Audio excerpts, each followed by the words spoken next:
Bonjour groupe, Jean-François Sénéchal, votre prof. Bienvenue à ton podcast préféré, ton podcast d'accompagnement de ton cours d'éthique. Comment ça va groupe?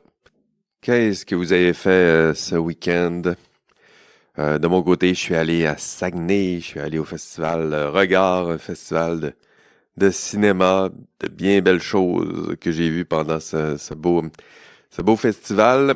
Sinon, quoi d'autre? Avez-vous vu la page Instagram du cours? Vous irez voir ça.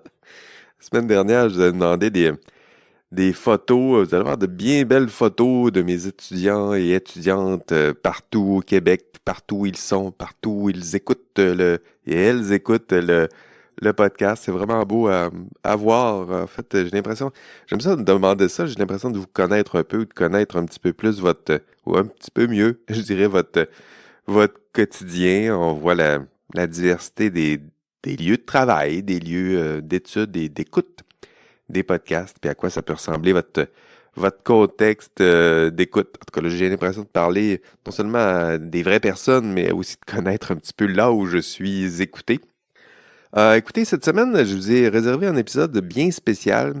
Je vous ai réservé une autre surprise. En fait, c'est une étudiante qui s'est pointée avec moi en studio.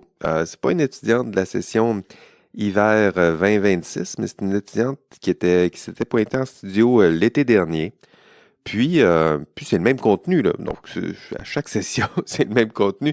Donc, la seule différence, c'est que c'est pas une étudiante de cette session, mais elle vous ressemble. Même genre de contexte, même cours d'éthique bizarre dans un cursus de sciences et de génie. Puis une étudiante qui se pointe dans le studio du prof, puis on jase un peu, puis je lui présente le contenu. Je pense que vous allez bien aimer ça. C'est toujours le fun, en tout cas, dans mon cas, je le disais au podcast précédent ou l'autre précédent, c'est toujours le fun d'être accompagné en studio. Je me sens bien seul dans ma tour d'ivoire. Donc, encore une fois, si vous êtes sur le campus, si ça vous tente de tester ça, votre voix dans un micro, dans un podcast, puis puis de jaser un peu avec votre prof, on prend un rendez-vous, puis on se voit. On discute autour des micros. Ce serait le fun d'enregistrer ça tous les deux ou tous les trois. Tiens, si ça vous intimide d'être seul, invitez votre ami, puis votre coloc, puis let's go. On parle des sujets du cours. Là, il reste encore plusieurs beaux thèmes à aborder dans ce petit podcast. L'épisode en question, donc, c'était l'étudiante en question. Elle s'appelle Fatoumata Gakou. J'ai bien hâte de vous la présenter. Un beau thème, là, vous allez voir le conflit d'intérêts. C'est un beau thème, c'est le fun, c'est simple, c'est concret.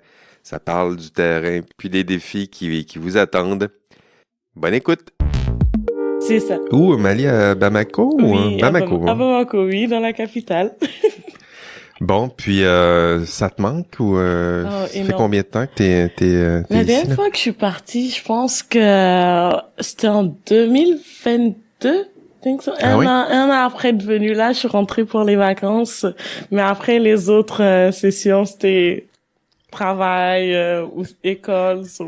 Puis qu'est-ce qui te manque le plus? Mes parents. Les parents? Oui. Ma mère a pu venir me voir. Ah oui? Oui, elle était là il y a quelques mois. Mais sinon, c'est la famille, là. C'est toujours ça, hein, on part, c'est la famille, la bouffe aussi, c'est quand Ça, on c'est voyage. un bon point. Mais je sais cuisiner, Bon, c'est bien, compense. c'est la force, savoir cuisiner, ça permet de traîner sa cuisine C'est ça. avec soi. Puis l'hiver, comment t'as trouvé ça? Ben, ça va. Oui? Ça va. Le seul hiver, il y a un hiver, là, où on a eu du moins 40. Oui. Je pense que c'était le seul qui m'a un peu chauffé. Bon. Mais sinon, C'est ça. va. Ouais. Les Québécois aiment pas l'hiver plus que toi, là, on se plaint, puis... Ben, je voyais des gens, t-shirt, ce serait trop dire. Mais sortir léger, moi, j'étais avec mon gros manteau, j'étais là. Ok, ben, c'est pas la même chose, hein. Mais non, c'est pas la même chose, mais voilà, ça fait partie de ce qu'on est, puis crier puis râler après l'hiver, ça aussi, ça fait partie de notre... Et on profite en même temps de l'hiver, hein. Ça va. Bon, t'es prête pour ton cours? Là, on est juste tous les deux, mais je trouve que ça va faire quelque chose. Je suis sûr, pour ceux qui vont l'écouter, Ça va être un discours un petit peu plus direct. Habituellement, je suis tout seul dans mon bureau, tu le vois, c'est un peu triste. Là. Je regarde mon écran, puis bon, je parle, puis je me dis, bon, je souhaite que les étudiants m'écoutent jusqu'au bout. Parce que aujourd'hui, on va aborder un des problèmes, tu vas voir, là, c'est les problèmes les plus fréquents, je dirais, dans le monde du travail. Dernier cours, on parlait du conflit de loyauté. Là, on va parler du conflit d'intérêts. Mm-hmm. Donc là, on parlera pas d'apparence de conflit d'intérêts, on va parler du conflit d'intérêts. On va essayer de voir c'est quoi la différence entre les deux, entre des apparences de conflit d'intérêts puis un conflit d'intérêts. Donc, pas juste dire, je sais pas c'est quoi, mais il y a sûrement apparence de conflit d'intérêts. Donc, si tu sais pas c'est quoi, tu peux pas dire s'il y a un conflit ou s'il y a juste apparence. Donc, je vais essayer de t'aider à clarifier tout ça. Pour me situer dans le sujet, c'est bon. Oui, donc un conflit d'intérêts, disons, je t'avais transmis ça aussi par courriel pour que tu puisses au moins arriver pas les mains vides. La définition typique, c'est un conflit entre tes intérêts personnels. Oui. Puis là, faut voir par extension les intérêts de tes proches, tes alliés, ta famille, c'est toi aussi. Là. Donc, mais on peut étendre ça au clan, au groupe d'appartenance. Donc, intérêt personnel, là, c'est soi, mais en même temps, ça peut être étendu là, tout ce que tu considères comme étant proche de toi. D'accord. Puis, on oppose ça aux intérêts associés à son rôle ou sa profession. Donc, si tu travailles pour un employeur, ça se peut que tu ailles à choisir entre tes intérêts personnels étendus ou les intérêts associés à ton rôle. Puis ça, typiquement, là, c'est on va le décliner, là, on va dire quelques composantes un peu plus tard. Mais ça, c'est la tension, je dirais, principale. Puis toi, tu choisis quoi, là, si je te dis choisis entre ta famille ou ce que ton employeur te demande de faire ou les intérêts qui sont associés à ton rôle? C'est déchirant. C'est déchirant, mais je pense que mes parents comprendraient mon choix vers mon employeur. Mais c'est assez simple de répondre là, mais ça dépend vraiment de la situation. Ben, c'est pour ça qu'on appelle ça un conflit d'intérêts, parce que c'est vrai. C'est pas comme si c'était simple de dire moi je vais choisir les intérêts associés à mon rôle. C'est difficile ce qu'on vous demande de faire, là, donc de parler j'allais dire de parler dans un micro parce que je te voyais t'éloigner de ton micro. Donc c'est difficile ce qu'on vous demande de faire, c'est de choisir entre tes intérêts personnels, puis là c'est choisir entre ses amis, ses proches, sa famille, ce que tu souhaites réaliser dans la vie, puis ton rôle qui te dit des fois de sacrifier un peu ça, là. Ouais. Ses propres valeurs aussi, parfois, je pense. Ses propres valeurs, puis t'es là, puis bon, ton employeur, ton ordre, on te donne un rôle, puis si ton intérêt personnel, ça rime bien avec ce que ton rôle te demande, ça va. Mais si on te demande de choisir entre les deux, mais tout à coup, maman, on s'ennuie de maman, là. Hein? Donc, choisir la famille, disons, ou choisir des intérêts qui sont associés à son rôle, c'est ça un conflit d'intérêts. Ouais, c'est ça. Donc, faut comprendre qu'il y en a qui vont choisir leur propre intérêt personnel. Puis, il faut savoir qu'on vous demande de parfois sacrifier l'intérêt personnel. Puis, c'est là que le conflit d'intérêts, il se dessine. C'est ça. Donc, t'es pas seul. Non. T'es pas seul. Le conflit d'intérêts, il y en a partout. N'importe quel milieu de travail, cette difficulté-là, elle va se poser. Ouais. Puis dans votre profession, on vous demande quelque chose de grave, d'extrême. On vous demande de choisir les intérêts associés à votre rôle. OK. Donc quand ton ordre va te dire là, tu dois éviter les conflits d'intérêts. Tu dois choisir les intérêts qui sont associés à ton rôle, puis toi, faut que tu entendes qu'on est en train de te demander de sacrifier ton intérêt personnel. Ouais. C'est ça la difficulté. Ouais. Je sais pas, en génie civil, j'arrive vraiment pas à voir là s'il y a une situation qui va nous mettre en conflit d'intérêts autant. mis à part peut-être si ton patron te demande de faire des choses qui sont éthiquement pas correctes. Mais par exemple, comparé à un politicien là qui, dans toutes les situations pourrait être confronté à un conflit d'intérêts, vous voyez un peu? Oui. Ouais. On pourrait avoir une situation où, je sais pas, tu dois choisir le meilleur entrepreneur pour faire des travaux. Ouais. Puis là, tu dois choisir parce que ton employeur t'a demandé de choisir, puis d'y aller rationnellement. Puis parmi les entrepreneurs à choisir, il y a ton beau-frère qui est là. Ouais, je vois, ouais. Fait que là, c'est le beau-frère quand même. C'est la famille, c'est son business. C'est son business, c'est par extension, c'est votre succès familial. Ouais. Puis là, c'est là où que ça peut se corser un peu. C'est là où que ça peut se corser un peu. Puis j'ajouterais que on a tous tendance à privilégier nos intérêts personnels. Donc ça, je pense que c'est humain, il faut juste le reconnaître, là. Pas juste faire comme si on était des robots, là. Si tu demandes à un humain de faire ce choix-là, sa tendance, c'est de choisir peut-être ses proches, sa vie professionnelle. Les émotions prennent vite le dessus dans des décisions de même. C'est ce qu'on est. Puis, donc ça, c'est peut-être viscéralement ce qu'on est, notre nature. Puis, dans la vie, notre rôle, on peut nous demander de s'éloigner un petit peu de cette tendance-là.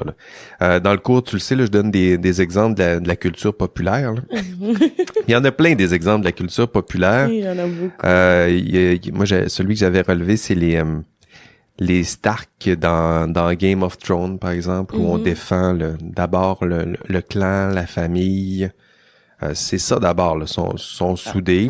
Avant les intérêts les intérêts du royaume. À un moment donné, il y a une scène où Ned Stark se fait offrir de sacrifier une partie de ce qu'il est pour le profit du royaume. Puis non, c'est d'abord ce que je suis, les intérêts autres que même si j'occupe un rôle. C'est pas nécessairement ce qu'il va choisir. Donc défendre son groupe, tes semblables. J'écoute des X-Men ce temps-ci là, c'est ça aussi, défendre le groupe le groupe d'appartenance. T'as ça aussi dans quelles séries, les séries mafieuses, t'as ça aussi. Ouais, non, c'est eux d'abord là, c'est le eux d'abord, mais il y a quelque chose d'honorable quand même là-dedans. Quand on te vend ces films-là ou ces histoires-là, c'est la famille d'abord, puis la famille étendue. Ouais, on touche pas aux femmes, aux enfants. De la famille. De la famille, parce qu'on peut tuer les femmes et les enfants. Ouais, mais c'est vrai. Et les vrais mafieux, il y a un code d'honneur. C'est ça, leur code d'honneur, c'est on touche pas aux femmes et aux enfants. Après, entre eux, ils se protègent, mais les femmes et les enfants des autres aussi, on n'y touche pas. C'est vrai. Donc il y a un code d'honneur, mais à la fin, on défend le code d'honneur défendu par la famille, les membres, puis à l'extérieur de ce clan-là, là, ça peut disparaître. Donc c'est humain, c'est là, ça nous touche. Puis c'est humain. J'écoutais Walking Dead, c'est un peu ça aussi là. C'est-à-dire que t'as un groupe, une fois que t'as décidé qui est dans ton groupe, là après ça, tu défends ce groupe-là contre les décisions que tu prends là, c'est n'importe qui d'autre. C'est ça. C'est pour ça que l'intérêt personnel, ça peut progresser et changer au cours de ta carrière. Là. Donc ce que tu considères comme tes intérêts propres, ça peut tout à coup devenir les intérêts de ton employeur. Là. Donc quand ça fait 10 ans que tu travailles pour un employeur, tout à coup tes collègues deviennent un peu ta famille, ton employeur fait partie un petit peu de toi, puis là, tout à coup, tu peux défendre ces intérêts-là au détriment d'intérêts autres. Ouais, non, c'est clair. Donc voilà, il y a ça. T'as-tu déjà entendu des histoires comme ça autour de toi, protéger son clan, protéger sa famille, peu importe les conséquences. Il y a ça partout. Protéger déjà ses amis, peut-être, ou comme je vous l'ai dit, les émotions prennent le dessus. C'est plus parce que quand j'ai regardé la situation, le conflit d'intérêts plus, je me suis dit comme, ok, Mais je suis moi-même en situation de conflit d'intérêts sans savoir. Vous savez que je suis responsable dans un restaurant et de ce fait, le restaurant a des règles, tout ça. Oui. Un employé qui prend un repas, il y a des réductions dessus, mais c'est pas gratuit. Ce sont des réductions qui s'appliquent. Mais j'ai un de mes collègues qui est quand même en situation très précaire et je le sais. C'est comme quand il commande à manger parfois, je le fais pas payer. Ben oui. Mais c'est humain, ça. c'est humain, mais c'est comme un conflit d'intérêt de ce que... C'est exactement un conflit d'intérêt. C'est ça? C'est exactement un conflit d'intérêt, puis on comprend le fait de pas lui faire payer. C'est ça. Mais en même temps, c'est en conflit avec votre rôle. C'est-à-dire qu'on vous demande de lui faire payer. Puis c'est exact, c'est un très bel exemple, là. C'est humain, c'est normal. Situation précaire, même la moitié du prix, pour lui, c'est quelque chose d'important. Donc, il y a une espèce de compassion, fait partie de vos proches. Puis là, tout à coup, on fait des... Donc, ces situations-là se répètent. Ouais. Puis dans l'exercice de la profession, on le sait, on va vous demander d'éviter le conflit d'intérêts, mais vous allez voir que d'éviter tous les conflits d'intérêts, c'est compliqué, là. Donc, faut trouver des façons de le gérer. Puis donc, il y a ça là, quand vous allez lire votre code de déontologie, si on vous demande d'éviter le conflit d'intérêts ou de choisir, il y a le mot désintéressement là. OK.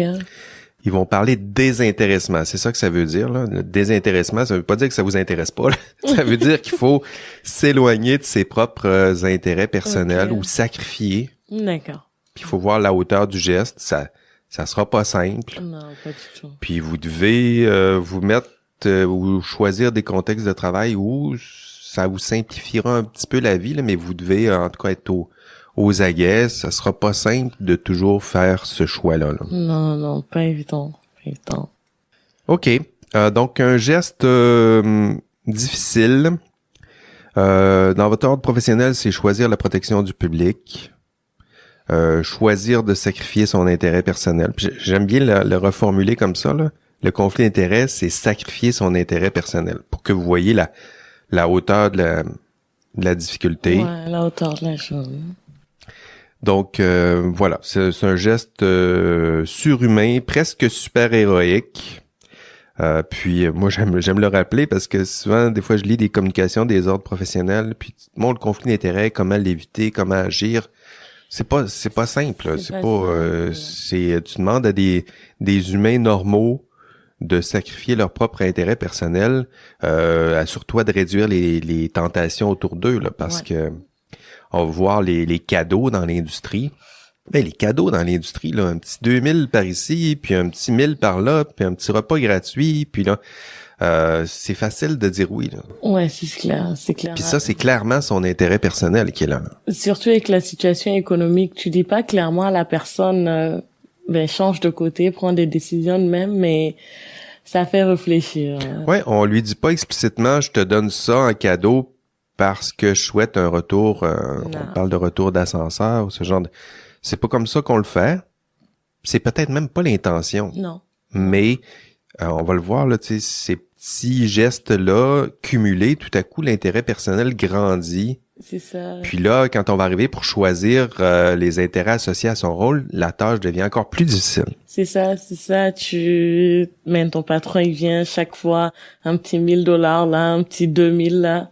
Quand il va falloir prendre une décision, tu vas regarder ce que ton patron voudrait, parce que histoire de lui ramener l'ascenseur.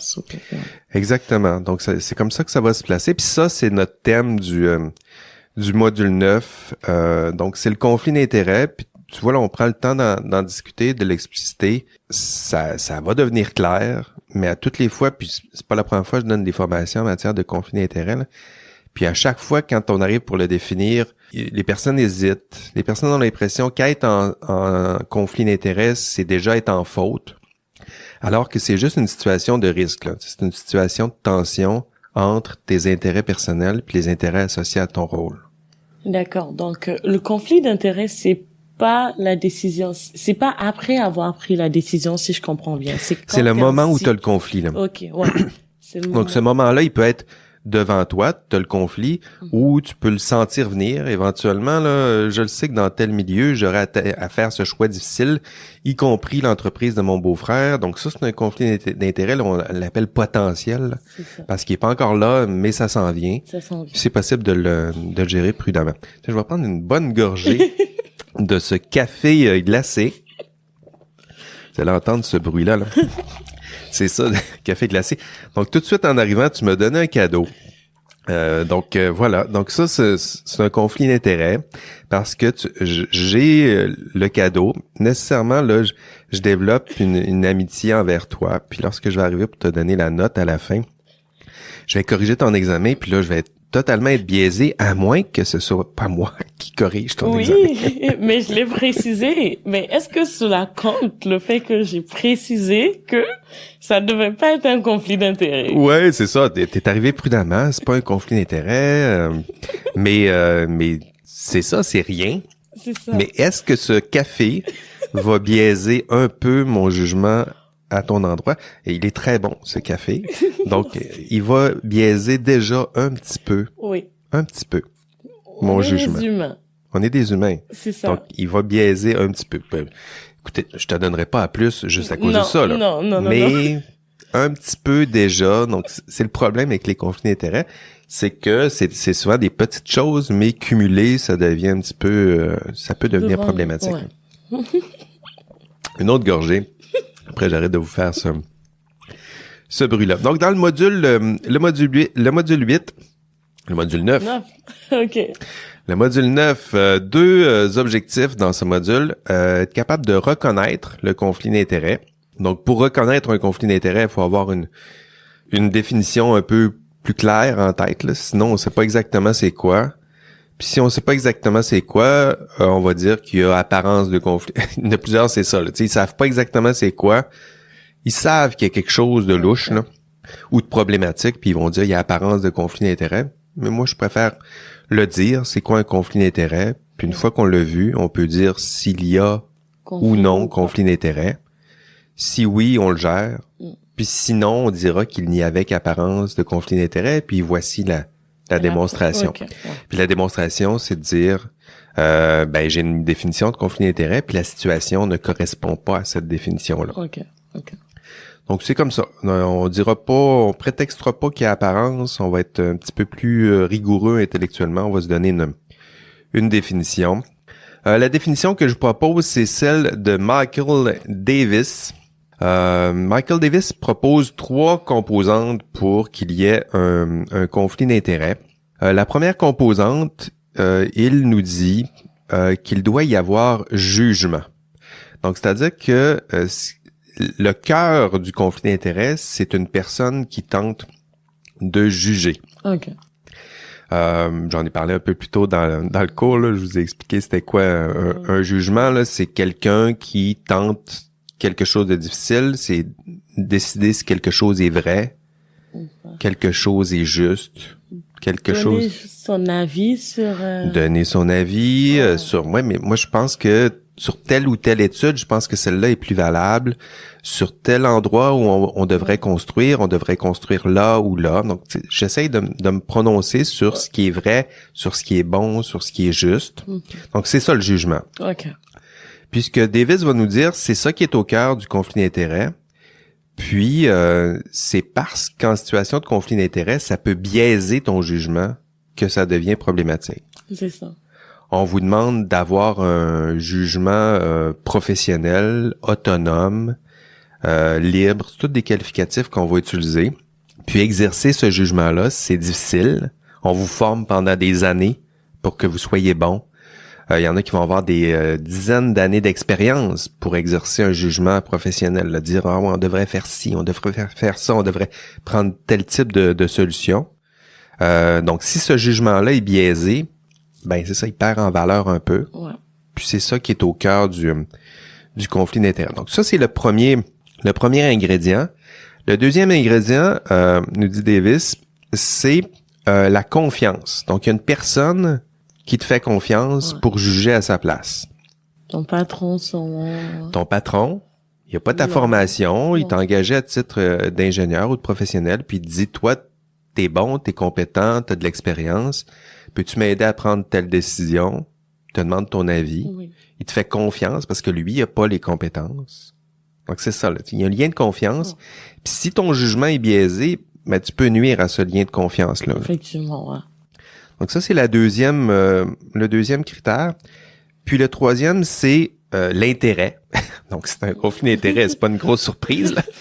C'est qu'il y a un intérêt. Là, ici, on revient à la définition plus classique. Il y a un intérêt personnel. Et cet intérêt peut biaiser ton jugement, peut vicier ton jugement, peut influencer ton jugement. On va le dire comme on peut, là. Mais somme toute, il y a une personne qui te fait confiance pour exercer un jugement à sa place. Ça, c'est le premier critère. Le deuxième critère, t'exerces ton jugement, un jugement professionnel, qu'on soit compétent, expérimenté. Puis toi, t'as un intérêt. La chose qui crée le conflit. La chose qui influence ton jugement. Okay, je pense que c'est comme ça qu'on doit le formuler, là. Il y a quelque chose. Il y a ce petit café-là reçu qui influence un petit peu mon jugement. Donc, c'est pas... mais si tu m'avais donné 2000 $ puis je l'avais accepté, on comprend que le A+, là, ça se peut que ça pointe dans cette direction-là. Là. C'est différent des cafés. Bon, c'est différent des cafés. Puis moi, on me demande de refuser tous les cadeaux. Ben là, café... Il y avait un café de trop sur la route. Ben voilà, idéalement, je devrais le rembourser, je devrais tout ça, là. Mais ça, mais faut pas virer fou, là. Je pense que si on comprend l'essence du conflit d'intérêts, on vire pas fou avec ça, là. Non, c'est ça. Si on comprend pas, là, on refuse tout, là. C'est-à-dire que là, on refuse tous les cadeaux en disant, mon Dieu, je dois dire non à tout, là. Et j'étais allé voir mon client, il m'a donné un crayon pour que je signe un papier. Je suis parti avec le crayon, c'est un cadeau. Écoutez, capotons pas. Le but, c'est que ça influence pas les décisions que tu auras à prendre. Puis d'être prudent parce que ça influence, même le petit crayon, il influence un petit peu. Ouais. Un petit peu, mais c'est minime, là. Mais si on est logique, chaque petit cadeau influence un peu. C'est ça. C'est indépendant de notre volonté, je pense, à ce stade. Oui, parce qu'on se dit, ben moi, je suis rationnel, je suis capable de recevoir des cadeaux puis que ça influence pas mon jugement. Non. Mais ouais, non. Si t'es humain, si tu cumules des cadeaux, si à force dont on enregistre tous les 3 jours ensemble, tu me payes mon café, éventuellement, là, c'est juste un café, mais là, cumulé tout à coup. Ça crée un lien, déjà, entre nous, là, que c'est un lien d'amitié, tout ça, ou de considération, mais là... Ça se développe, là. C'est ça. Donc, puis tranquille, au début, ça influence un petit peu mon jugement, puis une fois cumulé, mais ça se peut que si ça fait 2 ans que tu te fais payer des restos par le même client, ben, c'est toujours des petits restos, on va juste ensemble prendre un petit café, ouais, mais... les intérêts du client commencent à dominer. Tout à coup, les intérêts du client deviennent tes propres intérêts, puis donc ça peut troubler ton rôle, puis surtout ça peut influencer la qualité de ton jugement. Ouais. Si éventuellement tu dois prendre une décision difficile, puis ce client-là est impliqué, encore une fois là, ça peut. Tu réfléchis 2 fois. Donc 3 ingrédients pour reconnaître un conflit d'intérêt. Donc si je te demande est-ce qu'il y a conflit d'intérêt, tu dois regarder s'il y a les 3 ingrédients. Est-ce que je te décris une situation? Est-ce que comme là le café? Oui. Est-ce que moi là je suis en situation de conflit d'intérêt? Rapport avec peut-être les lois, les règlements d'école ou de votre ordre? Moi ici, ça serait juste mon rôle. Ouais. C'est-à-dire que moi on me demande dans mon rôle de juger équitablement et justement mes étudiants. Ouais. Donc ça, c'est mon employeur qui me fait confiance pour exercer ce rôle-là. Premier point. Vous aussi, vous me faites confiance que je vous juge équitablement chacun des... J'ai pas de parti pris. C'est ça. Donc on me fait confiance. Donc ça, c'est le premier ingrédient. J'exerce mon jugement à chaque fois que je vous note, à chaque fois que je lis ce que vous avez écrit, je vous donne une note. Donc ça, c'est quand même... c'est l'exercice du jugement. Puis, est-ce qu'il y a un intérêt qui influence mon jugement? Ben là, ici, il y a un petit café. Ben, désolé, là, ça influencera pas beaucoup mon jugement. Non, c'est pas le but. Mais, faut reconnaître que si c'est un petit peu, un petit intérêt. Puis si je cumule ça, ben, à un moment donné, ça se peut que ça influence un peu plus mon jugement. Je pense que c'est pour ça que c'est important de le clarifier, là. Ça va permettre de voir le conflit d'intérêts comme quelque chose où on se promène dans les zones de gris, là. Donc, ça peut être, si on me donne un cadeau de 2000 $, ça se peut que là, ça influence carrément mon jugement, puis là, va falloir gérer ça prudemment, là. Okay. Donc, ça, c'est dans le gris foncé, là. Ouais. Puis, le petit café est dans le gris presque blanc, là. C'est blanc. C'est blanc. C'est blanc. Donc, vous allez voir dans l'enregistrement de cours, je vous parle de ça. Je vous parle aussi des pistes de gestion, parce que ça, c'est la deuxième chose qu'on doit faire, c'est qu'une fois ça fait partie des objectifs de module, c'est une fois qu'on a identifié le conflit d'intérêts avec une définition, après ça, faut le gérer. Comment on fait pour le gérer? Mais il y a plusieurs pistes de solutions. Puis, souvent, les étudiants sont super bons. Je le fais avec eux en classe, là.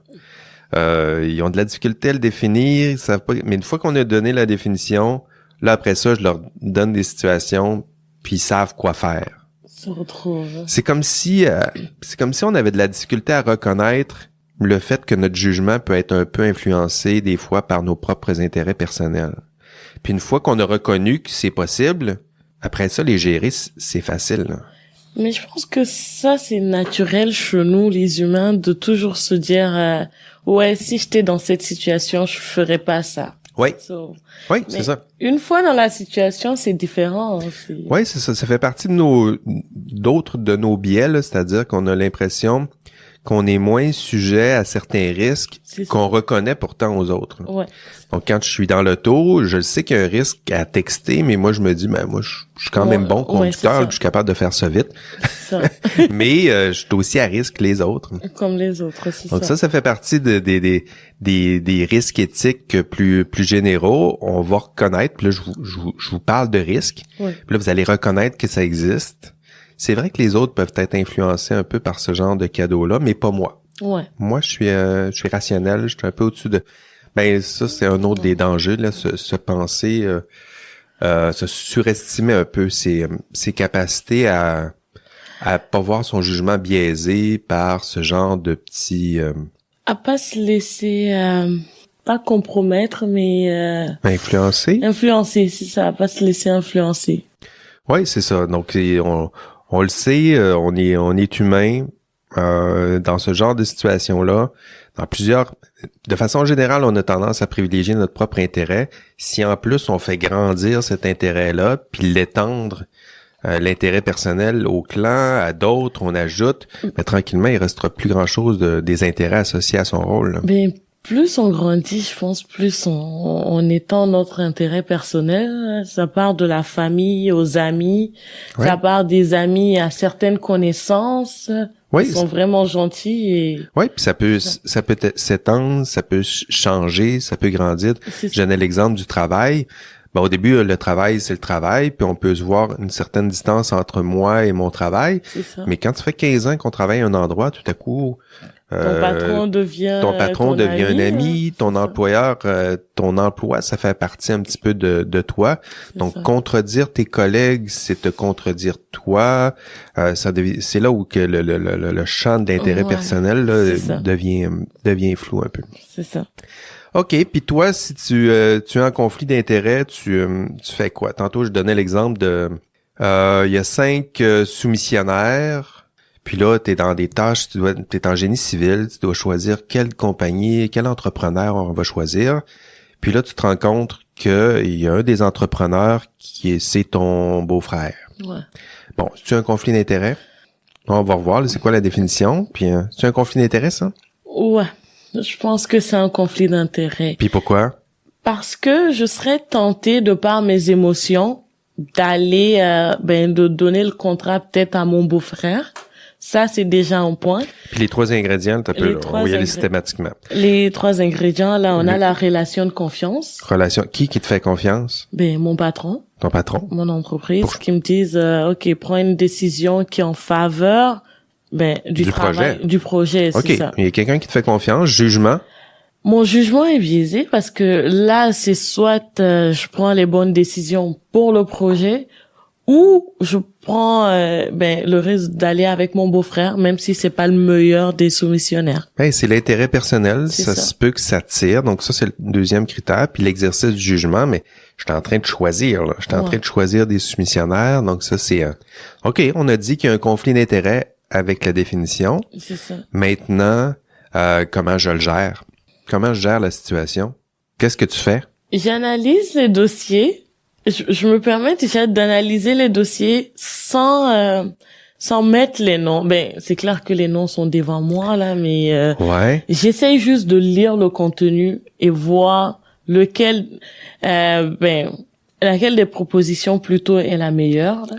C'est bien, là. Donc, là, ce que tu essaies de faire, tu essaies de minimiser l'influence de l'intérêt en question. Si j'enlève les noms, C'est ça. ben, je serais pas capable de savoir il est où le beau-frère. Donc, là, l'intérêt est en train de disparaître, là. En tout cas, Mais ça, c'est impossible parce que j'ai les dossiers avec les noms bon. devant Donc, moi. l'intention était bonne, mais concrètement, ça va être plus difficile Ça parce que même si tu enlèves le nom du beau-frère, tu vas reconnaître la compagnie, là, quand tu vas. Ça. Je pourrais me mettre comme dans la peau de celui-là qui pense qu'il va jamais faire d'erreur et dire non, que ce soit mon beau-frère ou pas, je vais prendre la meilleure des soumissions, je vais juste déposer ça. Oui, ça c'est ce que les gens risquent de faire, c'est-à-dire qu'ils se disent OK, je le sais, je vais faire attention. Ben OK, mais ça veut pas dire Non. c'est la même chose. On retourne à la case départ là. Ça se peut que ça influence malgré toi la décision. Ça se peut que tu le favorises, ça se peut que tu lui nuises aussi. Ouais. Tu te dises il faudrait pas que ça sache que c'est mon beau-frère, je le choisirais pas. C'est ça. Ben ton jugement est pas meilleur là. Peut-être que son dossier est meilleur Peut-être que son dossier est super bon. C'est juste que t'es peut-être pas la personne dans la meilleure des situations pour exercer ce jugement-là. Pour vrai, vous me mettez dans une situation pareille, je préfère sûrement donner les dossiers à un de mes collègues, s'il y a possibilité. Brillant. C'est encore une... on va voir dans les pistes de solutions que je vais proposer. C'est pour ça que je dis que les étudiants sont bonnes, là. Je vous pose ces questions-là, puis les questions, les pistes de solutions, vous les avez là. Là, on parle de déléguer C'est ça. l'exercice du jugement. C'est-à-dire que moi, je me dis, bon, c'est un conflit d'intérêt. Ça se peut que mon jugement soit biaisé. Déjà, faut reconnaître ça, là. Ouais, c'est ça. Il y en a qui reconnaîtront pas ça. Mais une fois qu'on reconnaît ça se peut que mon jugement est biaisé. Je vais donner la tâche à quelqu'un d'autre autour de moi en disant, bon, je suis en conflit d'intérêt, je te dis pas qui, mais je connais un des soumissionnaires, puis je te laisse choisir. Peux-tu exercer un jugement à ma place? Ouais. Donc voilà, c'est une des pistes. Les pistes que j'ai ciblées dans l'enregistrement de cours, ben c'est ça. En plus, tu les vois à l'écran. Hein? J'ai délégué. Mais pour vrai, je l'avais pas lu. Non, je sais. Je te regarde depuis tantôt. Regardez pas l'écran. Donc, la première piste, c'est d'éviter le conflit d'intérêts. Donc, dans les devoirs et obligations professionnelles, on va vous dire éviter les conflits d'intérêts. Mais là, le problème, c'est que, c'est impossible de l'éviter, là. Tu peux pas savoir tout le temps qui va soumissionner. Ben non. Ouais, c'est ça. Donc, éviter dans la mesure du possible, mais si on n'est pas capable d'éviter, il faut le gérer. Les autres pistes, divulguer absolument. Divulguer, ça veut dire on s'arrange pour que ce soit su. Là. C'est-à-dire que si votre patron vous confie cette tâche-là, c'est important de le dire au moins à quelqu'un que je connais un des soumissionnaires. Déjà, là, c'est su. OK. Puis, pour gérer la situation prudemment, je vais déléguer mon jugement ou je vais donner cette décision-là à quelqu'un d'autre. OK. Mais moi, je dirais pas, par exemple, à la personne qui va prendre la décision, qui est mon beau-frère. Non? Je sais pas. Pourquoi pas? Je dirais à mon patron, oui. Je suis d'accord. Je peux pas prendre la décision, mais pas, par exemple, à la personne qui va prendre la décision. Parce que, supposons que la personne m'apprécie aussi, va dire, ça lui ferait sûrement plaisir, là, si je lui donne ça à son beau-frère. Oui. Donc, le but, c'est ce que vous essayez de faire, c'est de préserver la qualité du jugement de l'autre pour éviter que son intérêt personnel, qui est devenu un peu envers vous, influence à tort l'exercice de son jugement. C'est ça. Donc, c'est exactement. Donc, divulguer, faire attention à l'information qu'on divulgue. C'est sûr que si je suis autour d'une table, puis là, je dis, désolé, je participe pas à la discussion parce que je connais très bien le soumissionnaire 3, là, c'est un ami à moi que j'adore. C'est ça. Ben là, c'est sûr que t'as biaisé, t'as pourri le jugement de tout le monde. Et c'est en plus, c'est en position d'autorité. Là, en plus, t'imposes ton autorité avant de quitter la pièce. Donc, éviter, divulguer, délester, c'est un mot que j'utilise pour dire qu'on peut se départir des fois des intérêts qu'on a. Par exemple, dans l'industrie, c'est pas rare de voir des personnes avoir des actions en valeur mobilière. Disons qu'il y a 5 soumissionnaires puis que j'ai des actions dans telle compagnie. Okay. Ça peut te mettre dans l'embarras. Là. C'est-à-dire que tu te sers de ton rôle pour privilégier tes propres intérêts financiers. Donc, on parle de délestage là, pour se départir de ces intérêts-là. Donc, délester, c'est ce que ça veut dire. Déléguer, c'est exactement ce que vous aviez proposé. Déléguer l'exercice du jugement. Je pense que mon jugement est biaisé. Mais je vais le proposer à quelqu'un d'autre. C'est ça, donc ça, c'est une belle façon. L'autre piste de solution, c'est la supervision. Donc des fois, dans certaines situations, ça se peut que ce soit impossible de déléguer l'exercice du jugement. Puis à ce moment-là, vous auriez pu dire à votre patron, je pense que mon jugement est biaisé. Je te dis pas qui je connais là. Mais j'aimerais que toi ou quelqu'un d'autre m'aidie à prendre la décision pour valider que le processus reste rationnel et pas influencé à tort par mes propres intérêts. Ouais. Donc, je dis pas où sont mes intérêts, mais je vous demande de valider le processus. C'est ce que ça veut dire, le superviser ou auditer. Là, ça fait partie des mots que j'utilise. Et la dernière piste pour gérer le conflit d'intérêts, c'est la sanction. Donc, celle-là, on veut pas se rendre ça, là. C'est quand on se rend compte que la sanction, ça arrive. Hein. Pour des conflits d'intérêts, il y en a qui se font sanctionner, mais lorsqu'on se fait sanctionner pour un conflit d'intérêts, c'est souvent a posteriori, lorsqu'il y a eu une mauvaise décision, puis qu'on se rend compte que à rebours, là, t'as choisi le soumissionnaire 5, puis là, à rebours, on se rend compte que tu l'as choisi parce que c'était ton beau-frère.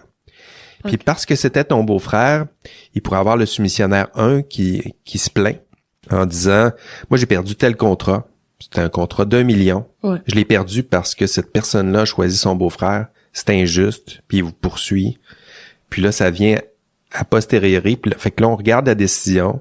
Puis on va vous sanctionner parce que vous avez choisi ou privilégié cette personne-là. Donc, c'est après coup, là.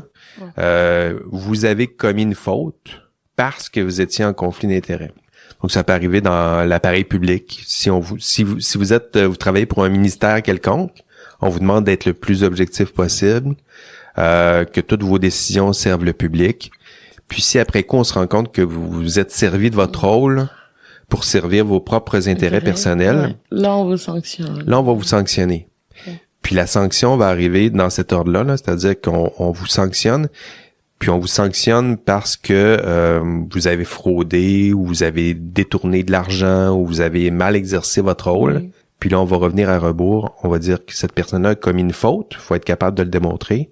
Puis elle a commis cette faute-là. Puis en plus, elle était en conflit d'intérêts. Donc là, ça devient un facteur aggravant. C'est-à-dire qu'elle a pas juste commis une faute. Elle a commis une faute pour privilégier ses intérêts personnels. Donc, elle savait qu'elle était en faute. C'est comme... Elle savait qu'elle était en faute. Elle n'a pas commis une faute par erreur. Elle n'a pas commis une faute par méconnaissance de la règle. Elle l'a fait intentionnellement pour servir ses intérêts personnels. Non, on pourrait dire que c'est pas un manquement, mais c'est une faute volontaire, en fait. C'est pas involontaire, c'est volontaire, là. Oui, c'est-à-dire que ça devient comme ça, mais c'est souvent dans cet ordre-là. Là. Il y a une faute qui est commise. S'il n'y a pas de faute qui est commise, si on s'en rend pas compte, le conflit d'intérêts, il sera jamais sanctionné. Là. C'est ça. Mais c'est à rebours. S'il y a une faute, si vous avez commis un crime, disons, vous travaillez dans un institut, vous faites dévier de l'argent, puis là, dans un compte personnel, là, il y a une faute, là. Puis cette faute-là, on va la sanctionner, puis en plus, on va ajouter comme facteur aggravant. T'as pas juste commis une faute là, bêtement, là. Tu as fait ça pour servir tes intérêts personnels alors qu'on te demande de servir d'autres intérêts. Donc, la sanction, c'est dans cet ordre-là. Puis, typiquement, si vous êtes capable de reconnaître un conflit d'intérêts puis de le gérer prudemment, il n'y a personne qui va se rendre là. Ouais. Non, là, je lis bien solution préventive et correctrice. Là, c'est comme éviter, c'est avant le conflit. C'est avant de se mettre dans la situation, sûrement. Oui. Divulguer, délester, là, je suis en train de le gérer. Superviser. Ça, c'est pendant. Oui. Et sanctionner, ben, c'est après, là. C'est après, là. Il est trop tard, là. Donc, tu sais, moi, on peut pas me sanctionner pour pot de vin parce que j'ai pris ce café-là ce matin, là. Mais si vous m'en donnez à chaque jour puis vous ajoutez un petit 100$ sur le coin de la table, ben là, ça fait plusieurs. Puis à la fin, si ça se sait pas, ça se sait pas. Mais si ça se sait, là, on va dire, ben, il a accepté des pots de vin. Donc là, je risque d'être sanctionné, je risque d'être congédié. Ouais. Puis en plus, il a fait ça par propre intérêt personnel. Là. C'est là où ça devient, il a fait ça pour s'enrichir personnellement, alors qu'on lui a confié lui a confié un rôle. Là. Est-ce que moi, dans ce cas, je suis en conflit d'intérêt? C'est vous qui l'êtes? C'est vous que vous êtes en train de me placer en conflit d'intérêt. Là. Mais moi, je le suis pas techniquement. Non. Ouais, vous m'avez juste donné un cadeau. C'est pour ça que donner des petits cadeaux, ça fait pas de mal à celui qui donne. Là. Ouais. Des fois, c'est celui qui le reçoit, là, qui, si on vous offre de payer pour un dîner, pourquoi payer la facture chacun de votre côté? C'est pas un rendez-vous galant, là. Ouais, c'est pas, mais non, chacun paye, c'est du boulot, donc on paye chacun nos choses. Puis si vous l'acceptez parce que vous l'avez oublié, ben essayez de pas accepter le prochain ou juste expliquer à l'autre. Ouais, non, mais ça pourrait avoir l'air drôle. Puis on essaie de justifier comme ça, là, si la personne n'est pas capable de comprendre. Non, merci, mais non, merci. Puis ben, moi, je dirais que un collègue veut à chaque fois payer, là, ce sera, il paye le premier repas, je vais payer le deuxième. Ça peut être ça. Ouais, c'est ça. Ah, merci. Non, t'as payé le dernier, là, c'est moi cette semaine. Puis comme ça, ben, on démontre que c'est équitable. Il y aurait pas peut-être une certaine redevance, je pense. Ouais. Je pense que c'est ça. Puis ça, on est capable d'articuler ça quand on comprend c'est quoi. Puis ultimement, le but, c'est de préserver la qualité de votre jugement. C'est toujours ça. Parce que c'est difficile faire ce que vous allez faire, donc prendre des décisions éclairées, juger, interpréter, là, tout à coup, t'as la science, t'as les normes, t'as tout ça qui est en route. Puis si on ajoute vos intérêts personnels dans le lot, ça se peut que ça influence un peu, ça influence déjà votre jugement. Et si on fait grandir ça se peut que ça influence à tort votre jugement. C'est ça. Donc c'est ça le module 9, Fatoumata. T'as compris? J'ai tout compris, là. T'as tout compris, hein? Ouais, j'ai tout compris. je suis capable de voir des conflits d'intérêts de loin maintenant. Ouais, bon, c'est ça. Donc, les objectifs, c'est de définir le conflit d'intérêts. Donc, pour le définir, t'as une définition, c'est un petit peu la tension, donc les intérêts personnels, les intérêts associés à son rôle, les 3 ingrédients, donc jugement, intérêt, confiance. C'est ça. Mais mis à part la définition, je pense que si je me rappelle pas de la définition, je prendrais chaque situation et je verrais si j'ai ces 3 points. Oui, tu vas les retrouver. Donc une fois qu'on les connaît, là, on sait un petit peu à quoi ça. Mais c'est ça, c'est le réflexe que je veux que vous développiez, c'est si je vous propose une situation, pas que vous vous dites je suis en conflit d'intérêt, dans votre tête, il faut que ça soit est-ce que ça correspond à la définition du conflit d'intérêt? Puis si oui, mais il y a conflit d'intérêt, puis on va le gérer. C'est ça. Est-ce que j'ai des règles à respecter vis-à-vis peut-être de la personne qui m'engage? Est-ce que elle me fait confiance? C'est ça. Est-ce que j'ai un lien peut-être est-ce que quelque chose me pousse à prendre une décision contraire à ce que est-ce que j'ai un intérêt qui peut influencer mon jugement? Et maintenant le jugement en soi-même. Le jugement en soi-même qu'on tente de préserver puis de garder le plus honnête, intègre et juste possible. C'est ça. OK.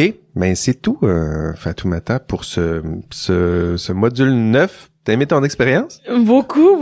Merci à vous. J'ai jamais fait ça. C'est vraiment cool. Bon. Est-ce que tu vas créer ton propre podcast maintenant? Je pense pas. Avec les 2 coréennes à temps plein. Je pense pas. Mais je vais y penser et je mettrai en bas merci à Jean-François Sénéchal de m'avoir introduit à ça. Ben merci encore pour le café. Oh, de rien. Ce n'est pas un conflit d'intérêt. À noter. À noter que, je pense qu'on a fait toutes les nuances qui s'imposaient. À vous tous et toutes, merci de votre écoute. Bravo encore pour votre engagement dans ce cours d'été. C'est beaucoup, je le sais, l'été, là, c'est intense, on lâche pas. Plus que quelques semaines de travail, investissez ça dans votre TP2, il y a l'examen final qui s'en vient. On lâche pas. Si je peux vous aider encore une fois d'une quelconque façon, faites-moi signe par courriel, appelez-moi, puis on réglera les défis et problèmes. C'est tout. Au revoir. Excellente semaine. Allez, bye bye. Oh, et votre indice? Ah, l'indice, c'est vrai. Vous l'avez oublié? L'indice, quel indice qu'on pourrait donner? Le café. Le café. OK. Ça va être ça l'indice cette semaine. Le café glacé n'est pas. Le café glacé. Voilà, ça sera ça. N'est pas un pot de vin. On va le dire comme ça, puis les étudiants l'interpréteront. L'indice cette semaine, le café glacé n'est pas un pot de vin. C'est ça, Allez, bye bye. C'est pas le meilleur. Je le mélange, je le pose là, juste là.